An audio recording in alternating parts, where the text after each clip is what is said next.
தமிழருவியின் பிரதான செய்திகள். இன்று 25ஆம் தேதி மார்ச் மாதம் 2026ஆம் ஆண்டு புதன்கிழமை. இன்றைய பிரதான செய்திகளுக்குள் உங்களை அழைத்துச் செல்லும் நான் மலரவன்.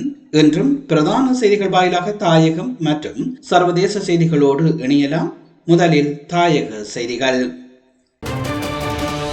நாடாளுமன்ற உறுப்பினர் ராமநாதன் அர்ஜுனா மலையக தமிழ் மக்களை தொடர்ந்தும் இழிவுபடுத்தும் வகையிலும் வெறுப்புணர்வை தூண்டும் வகையிலும் பேசி வருவதாக மலையக சிவில் பிரதிநிதிகள் கடும் கண்டனம் தெரிவித்துள்ளனர். குறிப்பாக கிளிநொச்சியில் வாழும் மலையக மக்களை மிருகங்களுடன் ஒப்பிட்டும் தகாத வார்த்தைகளை பயன்படுத்தியும் அவர் இழிவுபடுத்தியுள்ளதாக குற்றம் சுமத்தப்பட்டுள்ளது. அவர் தனது அரசியல் வளர்ச்சிக்காகவும் சொந்த யூடியூப் தளத்தின் பிரபலத்திற்காகவும் இவ்வாறான சர்ச்சைக்குரிய கருத்துக்களை திட்டமிட்டு பரப்பி வருவதாக சிவில் பிரதிநிதிகள் சுட்டிக்காட்டியுள்ளனர். ஒரு சமூகத்திற்கு எதிராக வெறுப்பு பேச்சுக்களை பேசுவது பாரிய குற்றமாகும். எனவே சர்வதேச சிவில் மற்றும் அரசியல் உடைமைகளுக்கான உடன்படிக்கை சட்டத்தின் கீழ் அவருக்கு எதிராக உரிய நடவடிக்கை எடுக்கப்பட வேண்டும் என வலியுறுத்தப்பட்டுள்ளது. இது தொடர்பாக காவல்துறை தலைமையகத்தில் குற்றப்புலனாய்வு திணைக்களத்திலும் உத்தியோகபூர்வமாக முறைப்பாடு செய்துள்ளதாக அவர்கள் தெரிவித்துள்ளனர். நாடாளுமன்ற வரப்பிரசாதங்களை பயன்படுத்தி இவ்வாறான வெறுப்பு பேச்சுக்கள் தொடர்வதை உடனடியாக நிறுத்த வேண்டும் எனவும் மலையக சமூகத்திற்கு குரல் கொடுக்கும் பிரதிநிதிகள் கோரிக்கை விடுத்துள்ளமை இங்கே குறிப்பிடத்தக்கது. மத்திய கிழக்கு போர் சூழல் மற்றும் அதனால் உலக எரிசக்தி பாதுகாப்பில் ஏற்படும் பாதிப்புகள் குறித்து ஜனாதிபதி அனுரகுமார திசநாயக்கவுடன் கலந்துரையாடியதாக இந்திய பிரதமர் மோடி தெரிவித்துள்ளார். இந்தியா இலங்கைக்கு இடையிலான வலுசக்தி ஒத்துழைப்பு மற்றும் பிராந்திய பாதுகாப்பை வலுப்படுத்தும் முக்கிய திட்டங்களின் முன்னேற்றம் குறித்தும் கலந்துரையாடப்பட்டதாக தெரிவிக்கப்படுகின்றது. மத்திய கிழக்கில் நிலவும் பதற்றம் காரணமாக இலங்கையில் எரிபொருள் விலைகள் அண்மையில் அதிகரிக்கப்பட்டிருந்த சூழலில் இந்த உயர்மட்ட கலந்துரையாடல் முக்கியத்துவம் பெறுகிறது. குறிப்பாக இரு நாடுகளுக்கு இடையிலான மின்சார இணைப்பு மற்றும் புதுப்பிக்கத்தக்க எரிசக்தி திட்டங்கள் தொடர்பில் இதன் போது கவனம் செலுத்தப்பட்டதாக தெரிவிக்கப்படுகின்றது. இலங்கையின் கல்வி முறைமையை தற்போதைய அரசு கொள்கைகளுக்கு அமைய நவீனமயமாக்கும் நோக்கில் கல்வி சீர்திருத்தங்களுக்கான தேசிய செயல்பாட்டு குழுவை நிறுவுவதற்கு அமைச்சரவை அங்கீகாரம் வழங்கியுள்ளது.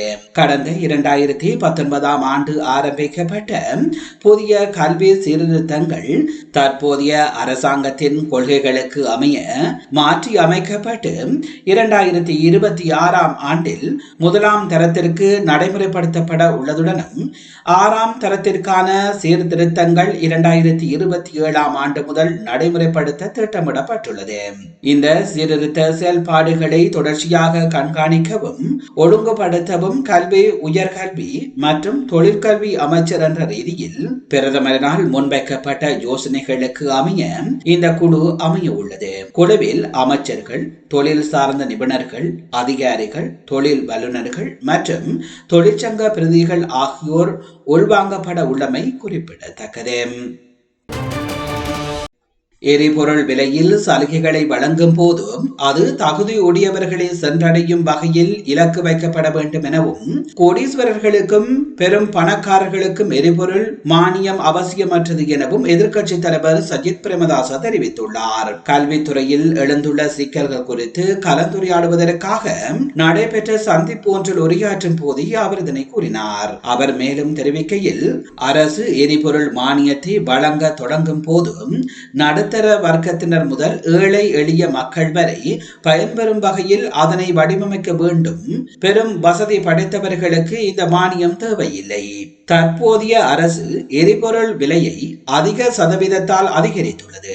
எனவே தேர்தலின் போது வழங்கிய வாக்குறுதிகளின்படி எரிபொருள் விலையை குறைப்பதற்கு அரசு உடனடியாக தலையிட வேண்டும் என்றார். தற்போதைய பொருளாதார நெருக்கடியில் சிக்கியுள்ள சாதாரண மக்களின் சுமையை குறைக்கும் வகையில் முறையான விலை சூத்திரத்தை நடைமுறைப்படுத்துமாறும் அவர் இதன் போது வலியுறுத்தினார். அரசு தனது தேர்தல் கால உறுதிமொழிகளை நிறைவேற்ற தவறி வருகின்றது எனவும் எரிபொருள் விலையேற்றம் அனைத்து பொருட்களின் விலைகளிலும் தாக்கத்தை ஏற்படுத்தியுள்ளது எனவும் எதிர்க்கட்சி தலைவர் மேலும் தெரிவித்துள்ளமை இங்கே குறிப்பிடத்தக்கது.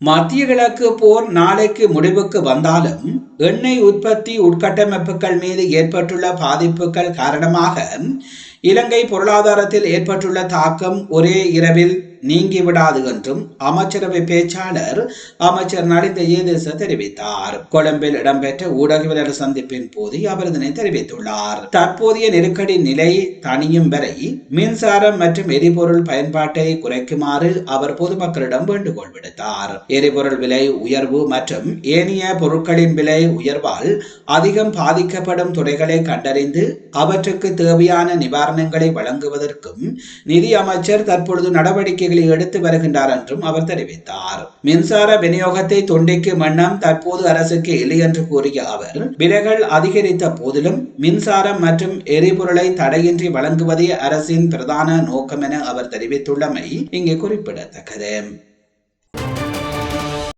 ஜனாதிபதி அனுரா தலைமையிலான தற்போதைய அரசாங்கத்தின் மக்கள் விரோத செயல்பாடுகளுக்கு எதிராக எதிர்வரும் மே மாதம் 22 கொழும்பில் மாபெரும் எதிர்ப்பு பேரணி ஒன்றை முன்னெடுக்க திட்டமிட்டுள்ளோம் என்று முன்னாள் ஆளுநர் லக்ஷ்மன் யாப்பா அபயவர்த்தன தெரிவித்துள்ளார். ஸ்ரீலங்கா பொதுஜன பெரமுனையின் கட்சி தலைமையகத்தில் நடைபெற்ற செய்தியாளர் சந்திப்பில் கலந்து கொண்டு கருத்து தெரிவிக்கையிலேயே அவர் இதனை தெரிவித்துள்ளார். அவர் மேலும் தெரிவிக்கையில், இம்முறை மே மாதம் 1 வெசாக் தினமாக அமைவதால் ஸ்ரீலங்கா பொதுஜன பெரமுனை இம்முறை மே தின ஊர்வலங்களை நடத்த போவதில்லை.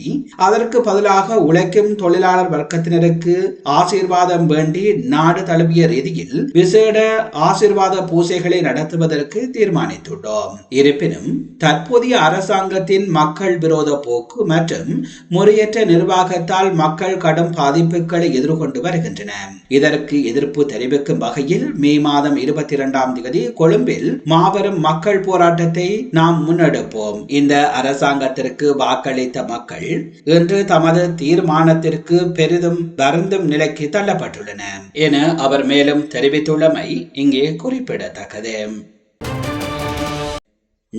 நீங்கள் பார்த்துக் கொண்டிருப்பது தமிழருவியின் பிரதான செய்திகள் வாயிலாக தாயக செய்திகள். இனி தொடர்ந்தும் இடம்பெறுபவை சர்வதேச செய்திகள். ஐக்கிய அரபு அமீரகத்தின் இராணுவத்திற்காக பணியாற்றிய சிவிலியன் ஒப்பந்தக்காரர் ஒருவர் ஈரானின் ஏவுகணை தாக்குதலில் கொல்லப்பட்டுள்ளதாக அந்த நாட்டின் பாதுகாப்பு அமைச்சும் ஆயுத படைகளும் உத்தியோகபூர்வமாக அறிவித்துள்ளன. இந்த தாக்குதலில் இராணுவ ஒப்பந்தக்காரர் ஒருவர் உயிரிழந்துள்ளதுடனும் அமீரக ஆயுத படையைச் சேர்ந்த 5 படுகாயம் அடைந்துள்ளனர். காயம் அடைந்தவர்கள் உடனடியாக மீட்கப்பட்டு மருத்துவமனையில் அனுமதிக்கப்பட்டுள்ளதாக அல் ஜசீரா செய்திகள் தெரிவிக்கின்றன.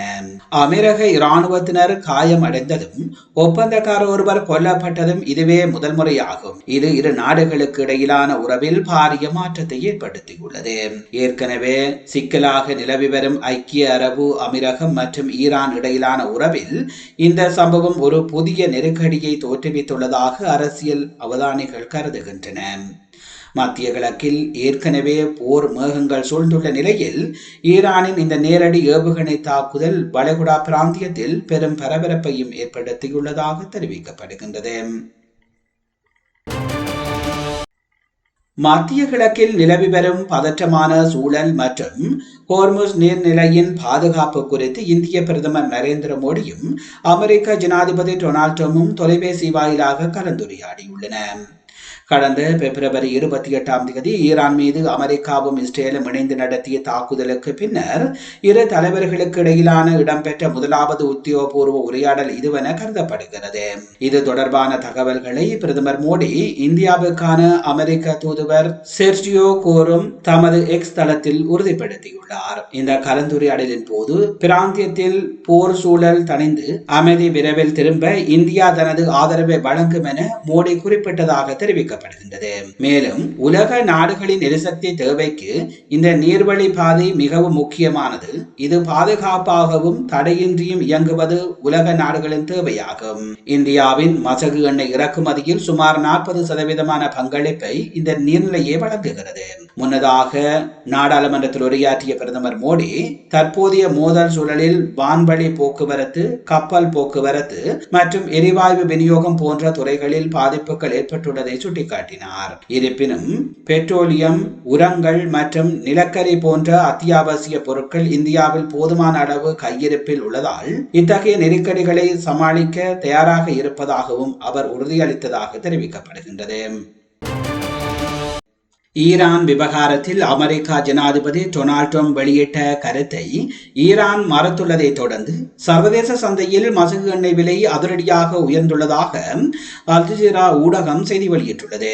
விரைவில் ஒரு உடன்பாடு எட்டப்படும் என ஜனாதிபதி ட்ரம்ப் தெரிவித்திருந்த போதிலும் போரை முடிவுக்கு கொண்டுவர அமெரிக்காவுடன் தாங்கள் எந்த பேச்சுவார்த்தையும் நடத்தவில்லை என ஈரான் திட்டவட்டமாக மறுத்துள்ளது.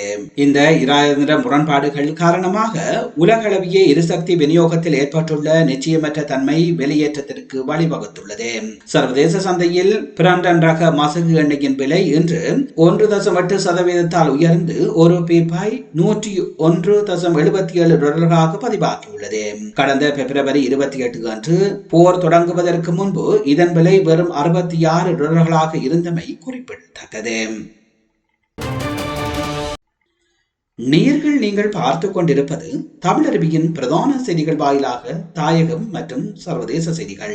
தாயகம் மற்றும் சர்வதேச செய்திகள் இத்துடன் நிறைவு பெறுகின்றன. செய்திகள் தொடர்பான உங்கள் அன்பான கருத்துக்களை கீழே பதிவு செய்யுங்கள். அத்தோடு எமது சேனலை உங்கள் உறவுகள் நண்பர்களுக்கும் தெரியப்படுத்துமாறு அன்பாக கேட்டுக்கொள்வதோடு தமிழருவியோடு இணைந்திருந்த அத்தனை நேயர்களுக்கும் நன்றிகளை தெரிவித்துக் கொள்வதோடு மீண்டும் இன்னும் ஒரு பிரதான செய்திகள் வாயிலாக உங்களை நான் சந்திக்கின்றேன். அதுவரையில் உங்களிடமிருந்து விடைபெறும் நான் என்றும் உங்களுடன் இணைந்திருக்கும் மலரவன்.